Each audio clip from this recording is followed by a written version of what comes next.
It's so hard when you have to release a child because it feels like failure. More than putting the other children at risk, this is a difficult one. And that's why I'm saying it's not that there was a problem with him. I think it was just our program was not letting him develop properly. All right. Hey, welcome. This is a different change for everybody. So we might call this whining with kids. No, we might call this whining with Kim. And as in wine, as in, I think you ought to grab a glass of wine and join us. We want to tell you about a parent meeting we had today.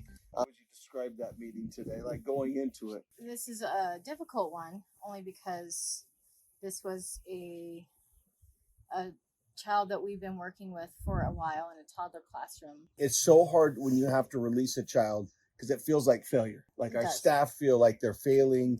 They're like, oh my gosh, this child needs us. You may not be the best program for every child. And sometimes that's not the case because some different programs have different philosophies and structures. And then you consider the parents' parenting style and what they want for their child. And if they want something different than what you're offering, and in our case, that might be more structure, more direction, or less structure. Exactly. All right, take it away. So going into this one, we had our behavior specialist and the Todd teacher and myself, and we were supposed to have the mom. In addition, today the grandmother came, and we didn't know that going in, which was fine. I was fine with having the extra. However, in our office, which is small, we only had 4 chairs set out. So when I notice that, I often will, it doesn't bother me, I stand back in the corner so that my staff can have the first chance to speak to the parents or whoever's in the meeting, the families. And I noticed that they came in defensive when they came in, and I knew that and that's often the case, and we try to put them at ease in the beginning. But the grandmother's first words were, oh, we're gonna stand, you're gonna stand for this meeting. And I think it for her, the way she put it was, the way I felt was that she felt like I was making myself towering over them, that I was putting myself in a position of power over them. So because there wasn't an extra chair, you were standing. Yes. And so she said to you, so we're going to stand for this meeting? Yeah. Okay, got it. Just asking if that's the position I was taking. So, and I said, the reason is I have 2 staff coming in, and they actually are on their feet all day long. They are teachers in a classroom. I'm coming in for the meeting. I'm going to allow them to sit, rest themselves, and they will be having this meeting and talking with you first. And it doesn't bother me to stand back in the corner and allow them to speak first. So it allowed her to relax a little bit. And then at that point she was like, oh, okay. And then she was okay, and she was at ease a little more. I was a teacher for many years. And so then she started talking to me more on a personal note. And so it felt like she kind of then pulled back from some of that defensiveness. And as the meeting started, we were a little bit friendly and talked on a personal note just to start the meeting. We were waiting for our teacher to come in. And this meeting was not easy. It was about a child's behavior and some things that were very difficult for a parent always to discuss. I do know that the grandmother was more in tune with the child's behavior, so she sees a lot more of what is actually going on, and the parent is maybe not wanting to see it, or maybe she actually doesn't understand child development. I'm not entirely sure. And mind you, this is a child about to turn 2. As you're watching this video, make sure you drop a comment. Let us know what you think. We want to know, because releasing a child from care is so tough, especially I feel like the younger they are, because we go, well, it's not their fault. And you're right. But children develop differently. So we want to have a conversation with you. Drop a comment in here. Let us know what you think you would do in this situation, whether you're the teacher, the director, the owner. What kind of strategies, policies does your program have when you have a child in your program that you feel like is overwhelming your program or not the right fit, or you can't meet their needs? So be sure to drop a comment in here. This was beyond the biting, and he's doing the biting, he's doing headbutting, but it was more than putting the other children at risk. He's also aggressive with staff, but he's also putting himself in harm's way. And it's more than just throwing the normal toddler tantrum. He will get himself on the floor and bang his own head into the floor. And we do have carpet. We also have ceramic tile and cement floors, and he won't stop. It's not like a it's not a normal fit where you can get them out of that. He's not a redirection kid. And his fits go for extended periods. And we've been doing this he's been in our program for almost a year now. And we've gone down this path with Mom for a year. We've had meeting after meeting, and we've tried numerous different plans and programs and behavior modifications, trying to figure out what works with him. She has the same verbiage as we do at home and at school, so we're all on the same page. Grandma does? Mom and Grandma. They're Okay. both in the same household. Okay. Grandma and Mom.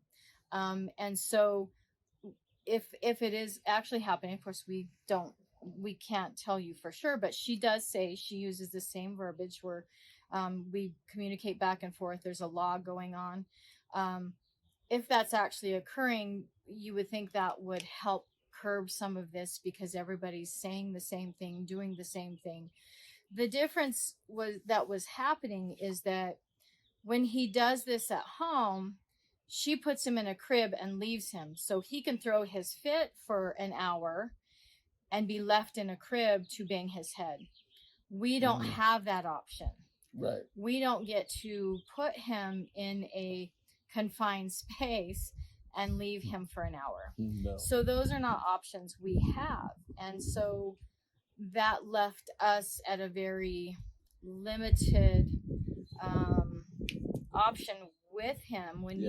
Right now he's in a classroom with 4 other children. We're at a 1 to 5 in there, and we actually have an extra staff a lot of times when he's in there trying to help with his behavior. So our behavior specialist ends up in there with him, and even at that, on a one-on-one with him, he's still extremely difficult. And so that behavior is becoming more and more concerning, not only for the safety of the other children, but for his own safety and the safety of the staff.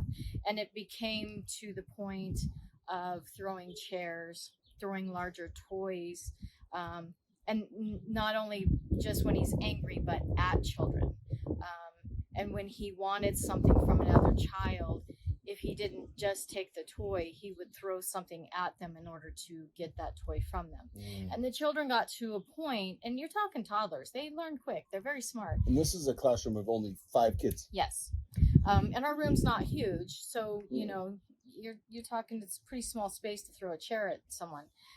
They got to the point, they knew if he's coming, you just put everything down, and the kids scatter and run from him. And that is not an environment that we feel is conducive to learning for our children. And we do run a structured program, a very scheduled, structured preschool educational program from our 1s all the way up. And he is almost 2, so he's supposed to advance to our next 2-year-old classroom, and then he'll advance to our early preschool, and that is a 10-to-1 with 2 staff. And so that is an even more concerning issue when he gets into, bye buddy, love you, when he ends up into a classroom with even more children. How is he going to handle even more stimulation, even more structure, even more items to have in his space, and even probably more yes and no answers, because it is when he's told no, or when he doesn't get his way, or when children have something he wants. We're trying to figure out ways to handle these things, and it just was not changing over the last year. So this meeting was about letting her know our program, that classroom, was not conducive to his development. It was not about him being a good or bad child. He's a wonderful, wonderful child. But we needed to find a learning environment and a developmental environment that was better for him. And so we let her know. And there are other centers and schools here that I felt would fit him better. And so I gave her some ideas and some resources around here in our valley that might be good for her, so that she has some time. And we did give her time to go and speak with them and see if that's something that would be a better fit. And I told her that she needs to be his advocate even as he grows and gets into elementary, and not that she can't come back to us if he can get through some of this. When we do this and we consider removing a child from our program, this is never something that's taken lightly. And there are programs out there. There's one actually close by within Colorado that I don't think that they release children, or they really will not, or don't consider it. And that can be a good thing and a bad thing. I think that you got to really look at the child's needs, because it's not about your program. It's about what the child needs and how they're developing. And I can honestly say there's a program here that would meet his needs better than our program. It's not to say that your program isn't great and perfect, but it's probably perfect for certain kids who need certain things. My son had some pretty good issues learning in certain ways, and I had to advocate for him going through school, and I had to request certain teachers because of how he was. And if I hadn't, I think he would have struggled even more as he grew through the education system. And it wasn't to say that our school system wasn't great. It's just he didn't learn like every other child. Whatever program you're in is going to have a philosophy and strategy when it comes to tough behavior kids. Talked to a lot of people, a lot of staff I've interviewed, and they just say deal with it. They don't give us any support. Mm-hmm. And I've talked to a lot that have said they have amazing support. The director is always in. The assistant is always in. They give us extra help during hard times and transitions. The most important thing is that you're having conversation with your support, whether that's your lead teacher, your assistant director, your owner, and that you're finding out what your program is all about, and you're advocating for a plan and communication for this child. And as a teacher, that you're doing everything you can to get all the communication between you and the family taking place, so that you know what's going on at home. As an owner director, if I go into a room, I go, okay, when he's struggling with this, what do they do at home when he struggles? They go, I don't know. I go, do they have disciplinary things that they customarily do at home? I don't know. Ask those questions. This is your job as a teacher to ask what's happening, so you can bridge that gap. You can find out what's going on at home. You know what's going on in the program. And then you can take that to, let's just say, your director, and advocate for yourself, for your children in your program, as well as for this child and the family. So it's not always a perfect fit. And you need to recognize that. And it doesn't mean failure. You might be in a program that they just don't release children. I get it. They've got a philosophy, and if that's their philosophy, hopefully they're giving you the support that is necessary to have that child remain in your program. So this is a tough topic. It's a sensitive one, and thanks for sharing. You did such a great job. This little guy, we have a couple of Montessori programs here that are a lot less rigid a lot more relaxed. They, their kids, the program flows a little easier. There's a lot more leeway. And I think this little guy, her household runs that way. And so I think she would fit better as a mom, and I think he would fit better that way. And I really think just his personality, when I watch him and the way the grandma describes him, he gets very hyper focused on something. And so him to transition off of something is very hard. And I think that is part of his issue. And so to not make him move off of something and let him stay and not have to move, that is more of, I think Montessori would be better, so that because they are very free flow. And the ones here, the Montessori programs here are really great. We've got one here where we're at, and then one in the town where we have our other center. And I really think that, and I told her that, I really think that if she goes and talks to them, lets them know kind of what we saw, and maybe that's what he needs, she would probably feel much more comfortable. I think he'd be more successful. And I really think his development would come along a little better. And that's why I'm saying it's not that there was a problem with him. I think it was just our program was not letting him develop properly with how we run and what our structure is.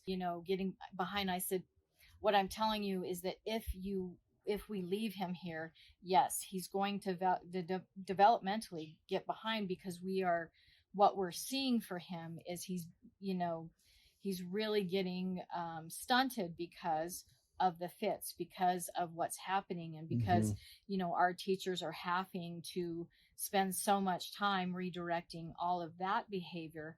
We're missing out on all of the education part, and all the rest of our children.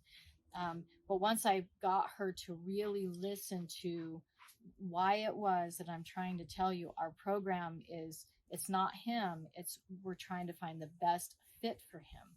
It's not, we're saying your child is, we never say a child is bad. That's not what we're, and she was really grateful. And then by the end, she's like, okay, I thank you so much. I know that someday I'm going to say that was the best thing that we could have done. So it was, by the end, it was a really great meeting. So if you can approach it in those ways and really be prepared, because parents are never happy to get these meetings. But if you can get them to really listen to what you're trying to say to them, that this is about what's best for your child. We're not telling you that we don't love your child and that we don't want your child here. We're trying to do what's best for them. We would love to know what you do. How do you handle these kind of situations where you're struggling? How does your program do it? Drop a comment in here. Let's start a conversation to help others and inspire others, sometimes for hope, because a lot of times as a teacher, we're in a program where we just don't feel supported. Otherwise, if you do and are supported by your director and owner, what does that look like? What do they do for you? Please share with us. We talked about Montessori. I feel like you didn't want to drop that name early on in this conversation, but you did at the end. Do you think Montessori is the answer? Is Montessori the answer to less structure and more child-directed play? We all know that it's so hard to release a child from care. Sometimes it's the best thing for the child and the family and your program, because sometimes a no is a good thing. It's like releasing a staff member that's not happy. It gives them, but they don't want to quit. Have you ever worked with one of those? And sometimes the boss firing them is the best thing. I've done it. And then, 6 months later, I find them in another program and they're so happy. I'm like, that's great, because they were so overwhelmed and stressed in our program because we were asking them to do things that didn't fit into their philosophy or whatever it was. Not so much that. But anyway, let us know what you think about this one. And let us know what you think about whining with Kim. Grab some wine, join us. Maybe we'll keep it a thing. I know that's water in there. You're not drinking any wine. It's iced tea. Anyway, it's an idea. And I like the thought of that. I will join you another time and probably tell you about ones that aren't so easy. This one was one of the better ones. I've had some that were not as easy. So I'll be honest, there are some there are some rough ones. Yeah. All right. Thanks for following along. Thanks for hanging out here to the end. Be sure to subscribe, like, comment. Let's start a conversation. Appreciate you.